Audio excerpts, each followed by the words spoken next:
بسم اللہ الرحمن الرحیم۔ السلام علیکم ورحمۃ اللہ۔ آپ دیکھ رہے ہیں روحانی بک یوٹیوب چینل۔ میں ہوں مفتی بلال القادری۔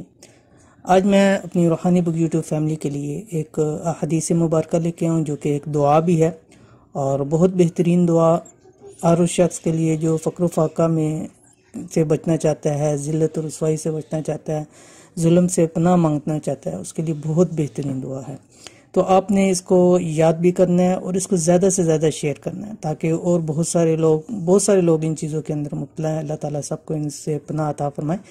تو اس کو زیادہ سے زیادہ شیئر کیا کریں تاکہ زیادہ سے زیادہ لوگ فائدہ اٹھائیں۔ جتنے لوگ یاد کریں گے، پڑھیں گے، انشاءاللہ العزیز آپ کے لیے بھی صدقہ جاریہ ہوگا۔ تو یہ روایت حضرت ابو ہریرہ رضی اللہ تعالیٰ عنہ سے ہے اور فرماتے ہیں کہ رسول اللہ صلی اللہ علیہ وسلم یہ دعا پڑھتے تھے۔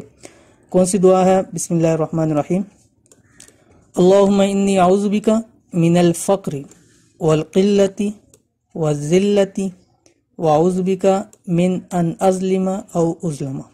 ترجمہ اس کا کہ اے اللہ، میں فقر، قلت مال اور ذلت سے تیری پناہ مانگتا ہوں اور اس سے کہ میں کسی پر ظلم کروں یا کوئی مجھ پر ظلم کرے۔ بہت بہترین دعا ہے اور آپ علیہ الصلوۃ والسلام ہمیشہ یہ دعا پڑھتے تھے، تو اس لیے چاہیے کہ آپ بھی اس دعا کو یاد کریں اور اپنی دعاؤں کے اندر، نماز کے بعد اور کسی بھی دعا کے اندر اس کو ضرور پڑھا کریں۔ انشاءاللہ العزیز اللہ تعالیٰ ہم سب کو فقر سے اور ان چیزوں سے محفوظ فرمائے گا۔ تو یہ تھی آج کی ویڈیو۔ امید کرتے ہیں ویڈیو آپ کو پسند آئی ہوگی۔ ویڈیو پسند آئے اس کو لائک کریں، دوست احباب کے ساتھ شیئر کریں۔ ملیں گے انشاءاللہ العزیز پھر کسی اچھی نیکسٹ ویڈیو کے اندر۔ تب تک کے لیے اللہ حافظ۔